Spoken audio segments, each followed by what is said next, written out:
Hello guys, bersama saya lagi dalam Alright Nopo Channel. Satu lagi isu panas yang ditanyakan di Dewan Rakyat sebentar tadi, isu perlesenan sosial media, sahabat-sahabat semua. Ada yang mengatakan mereka melaksanakan isu perlesenan ini tanpa melibatkan libat urus dengan komponen-komponen organisasi-organisasi yang terlibat di dalam sosial media. Dan ada yang mengatakan untuk menggesa supaya perlesenan sosial media ini dibatalkan. Ada juga yang menganggap kejam kerana kononnya mereka tidak boleh berbicara secara bebas lagi. Sahabat-sahabat semua, pelbagai tuduhan, pelbagai persepsi yang cuba diwujudkan oleh pembangkang, khususnya walaun-walaunti lebay-lebay, termasuk juga setengah ahli parlimen yang ada di dalam kerajaan. Jadi sebenarnya apa yang mau ditakutkan kalau benar apa yang kamu nyatakan di media sosial itu dan bukan fitnah semata-mata, bukan menghasut semata-mata, dan tidak menyentuh kepada isu 3R semata-mata, pasti tidak akan ada masalah, sahabat-sahabat semua. Itu pandangan saya.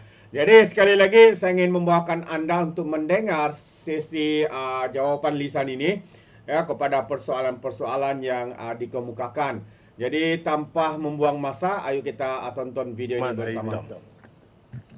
Terima kasih Datuk Yang di-Pertua. Sihat walafiat kerana bersenam. Soalan saya nombor 6. Mohon jawapan. Terima kasih. Mohon Menteri Komunikasi untuk menjawab. Terima kasih Datuk Yang di-Pertua. Terima kasih Ahli Yang Berhormat Hitam.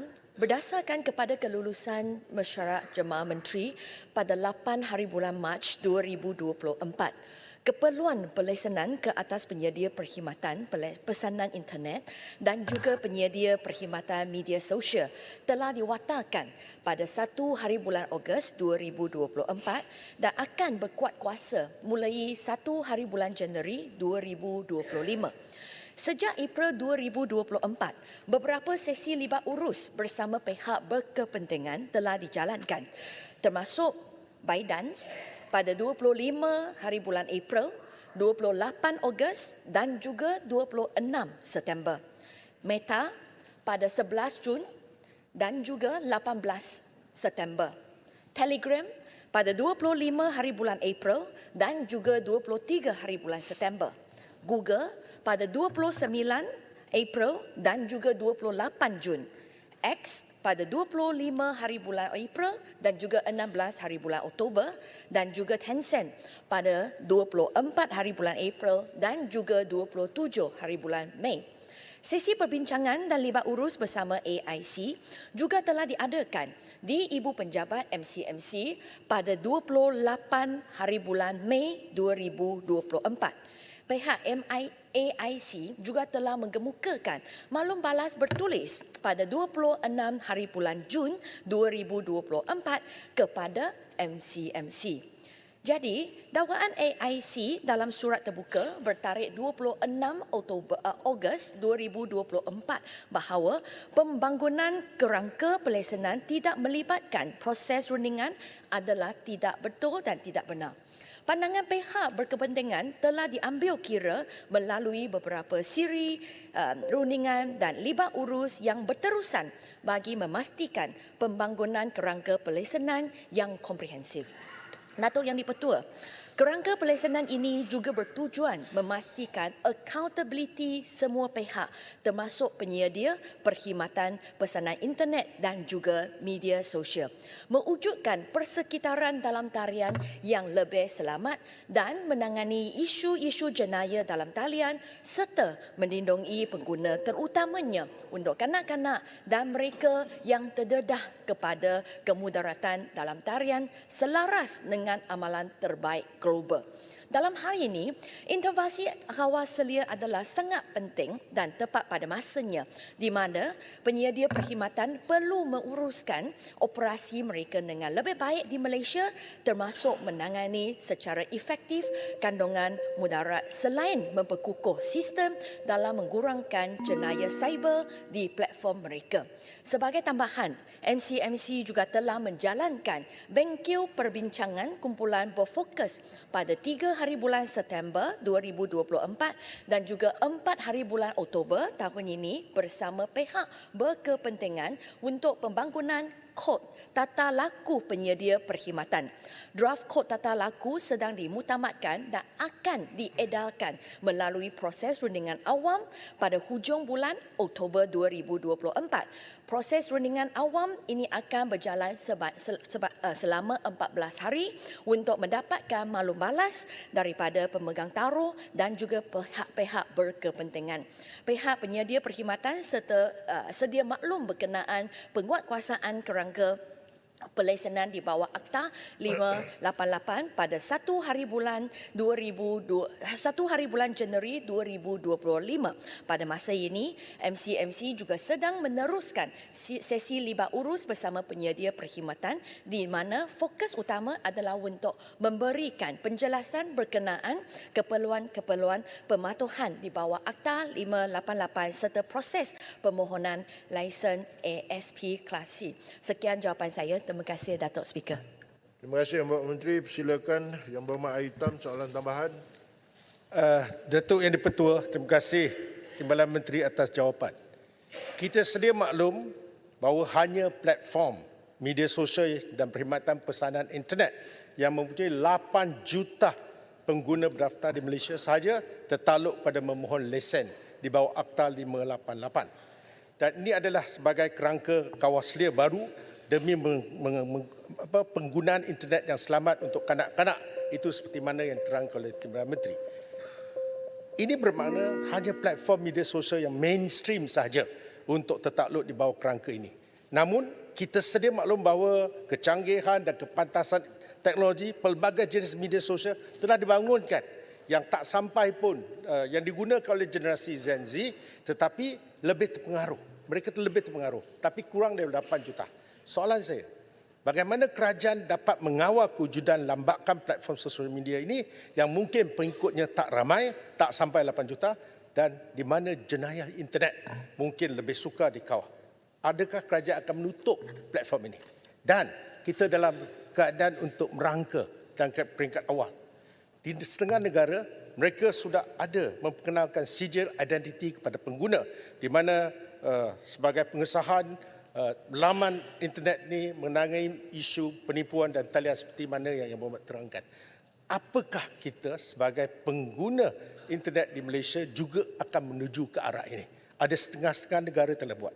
Adakah melalui pelesenan media sosial ini akan menyaksikan syarikat media boleh mewajibkan setiap pengguna untuk melakukan pengesahan identiti melalui kad pengenalan yang akhirnya mendapatkan maklumat peribadi kita kepada pihak ketiga? Apa pendirian tegas daripada kementerian? Terima kasih. Yang Berhormat Menteri, sila jawab. Terima kasih, Datuk Speaker. Terima kasih, Ahli Yang Berhormat. Pertama, memang kita akui bahawa ada banyak lagi platform media sosial di mana penggunanya adalah kurang daripada 8 juta orang.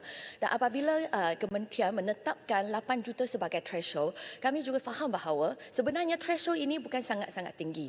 Kerana kalau kita rujuk kepada UK ataupun Indonesia ataupun India, threshold mereka sebenarnya jauh lebih rendah. Adalah 5 juta dan 7 juta masing-masing. Jadi 8 juta untuk satu threshold yang ditetapkan oleh kerajaan Malaysia sebenarnya tak sangat-sangat tinggi, tetapi kajian kami mendapati bahawa kebanyakan jenayah cyber ini berlaku di platform-platform yang sangat-sangat popular sepertilah Facebook, sepertilah WhatsApp, sepertilah Telegram. Sebab itu kita nak fokus kepada platform-platform yang mempunyai 8 juta pengguna ke atas ini dan kita nak nampak dan nak tengok apa keberkesanan mekanisme yang diguna pakai pada akan bermula pada tahun depan. Selepas itu, kalau kita rasa dan setuju bahawa dan dapat sokongan daripada ahli-ahli yang berhormat dalam Dewan ini bahawa pelaksanaan ini adalah adil, adalah berkesan, jadi barulah kami akan timbang bahawa perlu tak kita perluas lagi pelaksanaan ini kepada platform-platform yang lain. Kedua, tentang cadangan bagaimana kita nak buat pengesahan identiti khas dalam laman di dunia cyber ini. Pertama, kami perlu akui bahawa dia ada beberapa cara untuk dilaksanakan. Pertama adalah platform. Platform kami buka akaun kat Meta, kat Facebook ataupun kita buka akaun kat TikTok. Kalau platform tidak mewajibkan dokumen identiti sebagailah dokumen compulsory, mandatory. Jadi bukan sangat senang untuk kerajaan untuklah memasukkan syarat itu sebagai syarat wajib. Jadi ini hanya mungkin boleh berlaku selepaslah kita ada satu pelesenan dan kita masukkan dalam kod tata laku. Tetapi ini bukan hasrat kerajaan pada peringkat ini. Kerana hasrat kami adalah kita tengok negara-negara yang lain sepertilah UK, sepertilah Singapura, sepertilah EU. Mereka UK sedanglah untuklah hasilkan mereka punya kod industri. Tetapi untuk Singapura, untuk EU mereka sudah ada kod industri. Jadi kita nak mencontohi negara-negara ini dan tengok keberkesanan dia. Tetapi untuk selepas itu, sama ada untuk mewujudkan satu dunia cyber yang lebih selamat, kita nak wajibkan pengesahan identiti. Saya rasa ini perlulah perbincangan yang lebih terperinci. Terima kasih, Datuk Speaker. Silakan Yang Berhormat Tasik Lugo. Terima kasih Yang Di-Pertua. Terima kasih Yang Berhormat Menteri atas jawapan tadi. Terima kasih Hari Hitam atas soalan ditanya. Selaku Ketua Portfolio Komunikasi bagi ahli-ahli Parlimen Perikatan Nasional, saya berbincang dengan rakan-rakan dalam portfolio kami. Dan kami menyokong usaha pihak kerajaan untuk memastikan internet menjadi lebih selamat untuk digunakan oleh rakyat Malaysia. Tapi saya yakin di pihak Yang Berhormat Menteri pun mengadakan engagement dengan NGO-NGO di luar sana. Dan satu kebimbangan yang sering disuarakan ialah bagaimana untuk memastikan penguatkuasaan peraturan ini atau proses pelesenan ini tidak mengekang kebebasan bersuara akhirnya. Jadi dalam konteks itu, Yang Berhormat Menteri, Yang Di-Pertua, saya nak bertanya kepada pihak kerajaan, apakah jaminan yang boleh diberikan oleh Yang Berhormat Menteri bahawa setelah diadakan skim pelesenan ini, maka penguatkuasaannya tidak akan berlaku secara berat sebelah atau mengekang kebebasan bersuara, terutama kami di pihak Perikatan Nasional. Yang kedua, adakah Yang Berhormat Menteri bersetuju bahawa jika kita nak meneruskan langkah pelesenan ini, maka mungkin lebih baik sekiranya Suruhanjaya Komunikasi dan Multimedia digerakkan ke arah menjadi sebuah badan yang benar-benar bebas, seperti mana yang sering dihujahkan mengenai SPR, SPRM dan sebagainya. Mungkin SKMM juga perlu jadikan sebuah badan yang bebas agar tidak terkongkong dengan agenda politik mana-mana pihak mentadbir dalam kerajaan. Dan yang ketiga, saya mohon perkara-perkara yang besar yang hendak diperkenalkan oleh pihak kementerian, seboleh-bolehnya gunakanlah juga platform JKPK yang ada dalam parlimen ini. Pihak Kementerian Komunikasi agak kurang. Saya sebagai salah seorang ahlinya, Ayer Hitam pun ahlinya. Saya rasa pihak Kementerian Komunikasi agak kurang menggunakan platform JKPK untuk mendapatkan input daripada kami dengan cara yang lebih teliti. Tadi disebut mengenai kod tata laku yang nak diperkenalkan. Alangkah baiknya kalau ini dibawa ke JKPK dulu sebelum diperkenalkan menjadi satu peraturan, dan lain-lain juga peraturan-peraturan besar yang nak diperkenalkan oleh pihak kementerian. Terima kasih Yang Di-Pertua. Yang Berhormat Menteri untuk jawapan. Terima kasih Datuk Speaker, terima kasih ahli yang berhormat atas cadangan tersebut. Selepaslah draft tata laku itu siap sedia, tidak ada masalah untuk kita bawa MCMC untuklah bagi talimat kepada ahli-ahli yang berhormat yang duduk dalamlah jawatan kuasa tersebut. Dan untuk maklumat yang berhormat, sejak Januari, 1 hari bulan Januari 2022 sampailah September tahun ini, kita nampak bahawa kandungan sebenarnya yang telah diturunkan ataslah permintaan MCMC, 60% adalah kandungan berkaitan tentang perjudian dan penipuan. Kandungan-kandungan tentang penipuan adalah 22%. Ahli-ahli yang berhormat, bukan kementerian ataupun MCMC tak buat engagement dengan platform provider. Selepaslah YB Menteri dan saya dilantik sebagai Menteri dan Timbalan Menteri, kami telah buat perjumpaan dengan platform provider ini sebanyak 22 kali. Tetapi apa yang kita nampak adalah memang kita buat selepaslah kita mengadu kepada mereka tentang posting kandungan tentanglah perjudian. Dalam 3 hari semua diturunkan. Tetapi selepas 2 minggu, kandungan tersebut sedemikian wujud lagi, naikkan lagi, dan banyak lagi orang telah menjadilah mangsa oleh sebab penipuan dalam tarian. Kalau rujuk kepada statistik yang dikemukakan oleh PDRM, kerugian sebanyak 1.6 bilion ringgit telah berlaku dalam tempoh masa 19 bulan. Tahun lalu sejaklah Julai tahun ini sahaja. Dan oleh sebab itu kita rasa sudah sampai masa untuk kita memastikan platform dipertanggungjawab ataslah kandungan-kandungan yang tidak selamat ini.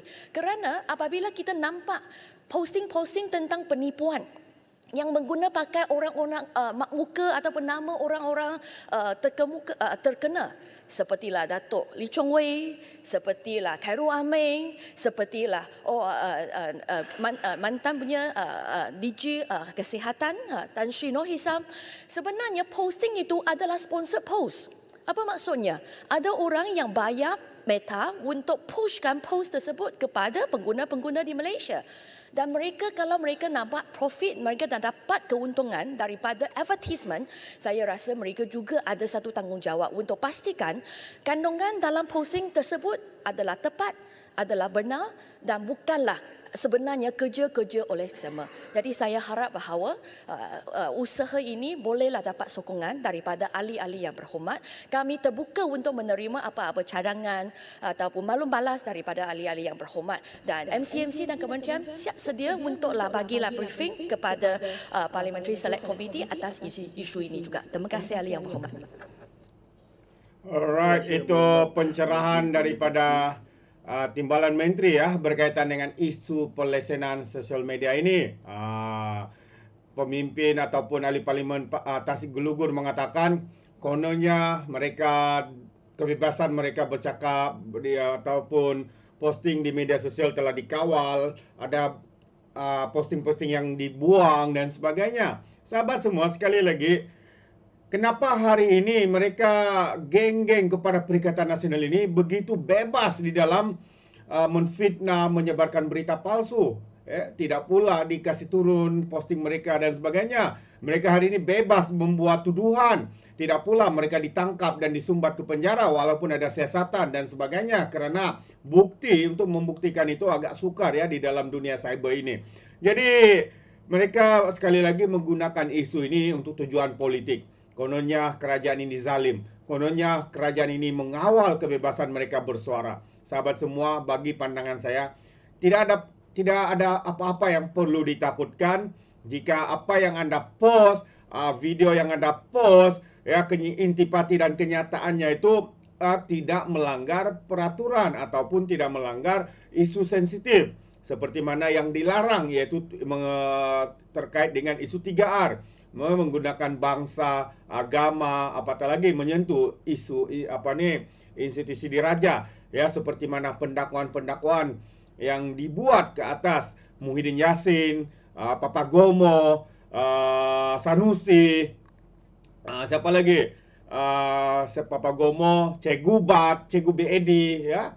Mereka menyentuh berkaitan dengan isu sensitif. Mereka bukan menyentuh isu-isu berkaitan dengan rakyat. Ini sebenarnya satu perkara yang orang cakap menjolok sarang tubuhan sendiri. Akhirnya apabila mereka didakwa, mereka pula salahkan kerajaan. Sedangkan yang menjadi masalah sana diri mereka sendiri. Kerana membuat satu kenyataan yang dilarang. Apatah lagi menyentuh isu-isu 3R ini. Itu pandangan saya. Bagaimana dengan anda sahabat semua? Anda boleh berikan komen ya di dalam ruangan komen. Jadi terima kasih. Izinkan saya untuk mengundurkan diri dan seperti biasa peribahasa mengatakan tepapun kangkap 2 ton keinginan. Dalam bahasa Melayunya tepuk dadah tanya selera. Sekian je daripada Alright Nopot Channel. Saya kita berjumpa lagi. Bye bye.